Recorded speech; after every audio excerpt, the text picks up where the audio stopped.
Driving new vehicles before they officially go on sale often requires asterisks. Option packages and pricing typically aren't finalized. EPA fuel economy numbers may not have been released.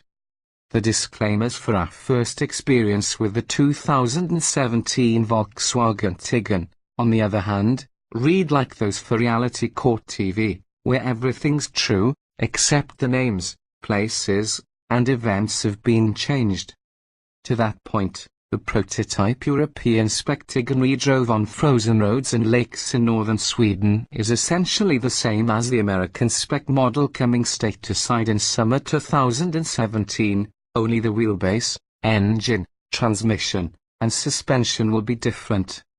Americans will be offered their Tiguans with only the longer of two wheelbases, although our drive was restricted to the shorter European version with 4-motion, all-wheel drive.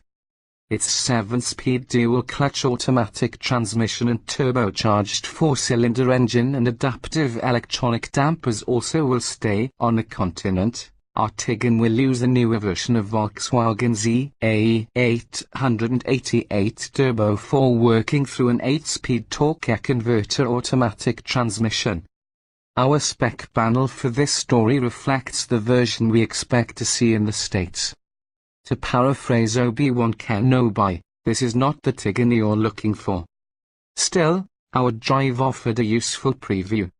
A larger, more affordable, taller Golf before turning a wheel on the roads of Arvidsjaur. It's obvious Volkswagen worked hard to address the old Tiguan's foibles, namely cramped interior dimensions and a segment-topping price tag.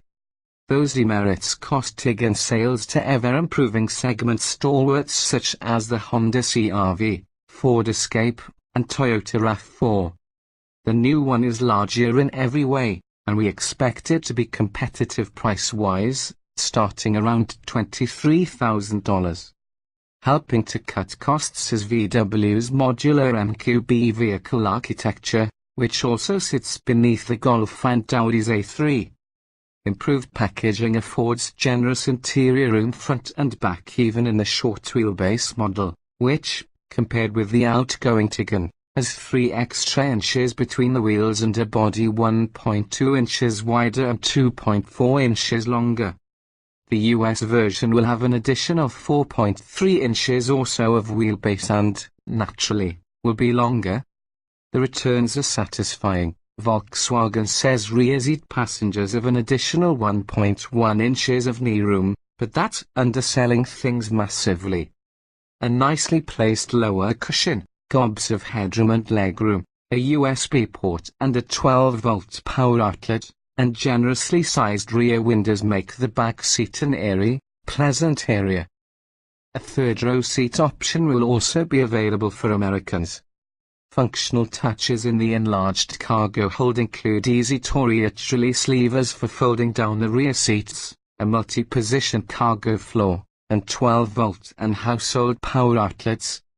The driver and front passenger, too, have access to a USB port, a 12-volt plug, and more usefully shaped bins and stowage cubbies than before.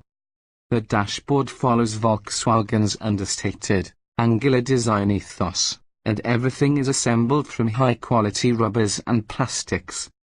It isn't yet known whether the European Tiguan's 12.3-inch TFT gauge cluster display will be sold to Americans, but we definitely won't be offered that version's head-up display. It's possible we will get a huge, 9.2-inch center-stack infotainment screen with gesture control, although it likely will be restricted to the most expensive trims. What we will see from behind the wheel, the Tiguan's relatively low cowl and generous glass area offer commanding visibility in any direction. The MQB bones bestow a stiff-feeling structure, and there's little noise intrusion from the suspension and tires, even over crunchy packed snow roads. VW claims the new Tiguan is about 110 pounds lighter, and it drives that way. And yet our handling impressions are stunted by the non-finalized yet light and accurate variable ratio electric power steering, the comfortable adaptive suspension we won't get, and having driven not 1 mile on paved roads. The majority of our drive was instead spent exploring the nuances of the Tiguan's 4-motion all-wheel drive, which will come to America. Front-wheel drive would be standard. The Haldex system is similar to the one in the 292 horsepower Golf R, with a clutch pack engaging the rear axle when necessary. The torque split front to rear isn't fixed, and up to 100% of engine torque can be sent to the front or rear axles as needed. New is a 4-motion active control knob on the center console that cycles through 4 drive modes: snow, paved roads, off-road forays, and driver-programmed individualized off-road settings, altering the behavior of not only the 4-motion drivetrain, but also the transmission, steering, throttle mapping, stability control system, and a cornucopia of economy-intensive driver assist functions. Frozen Timer groomed Frozen Lake offered the perfect opportunity to compare the differences among drive modes, if not the full envelope of their capabilities. Snow mode held higher gears while also braking individual wheels to stabilize the car or distribute engine torque forward and out or side to side to maintain the driver's intended path on slippery curves. It dutifully kept the Tiguan on course even at higher than recommended speeds, although truly ham-fisted driving triggered stability control to scrub speed with vigor.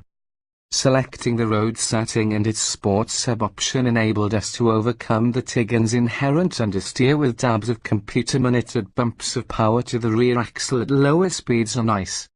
But forget dreams of snow drifting or Tiguan. Stability control can be fully defeated only in the off-road setting, where slower throttle response made it more difficult to trick the 4-motion system's brain into sending power to the rear axle. More to the point, no matter what combination was selected, the default slick road reaction at the limit was safe, controllable and austere. For a family crossover, this is entirely appropriate. Of greater import is that the various drive modes actually changed the Tiguan's attitude at all. Through it all, we weren't left wanting for more power from the turbocharged 2.0-liter engine. With 177 horsepower, the Euro engine is just a few ponies shy of the version of the same.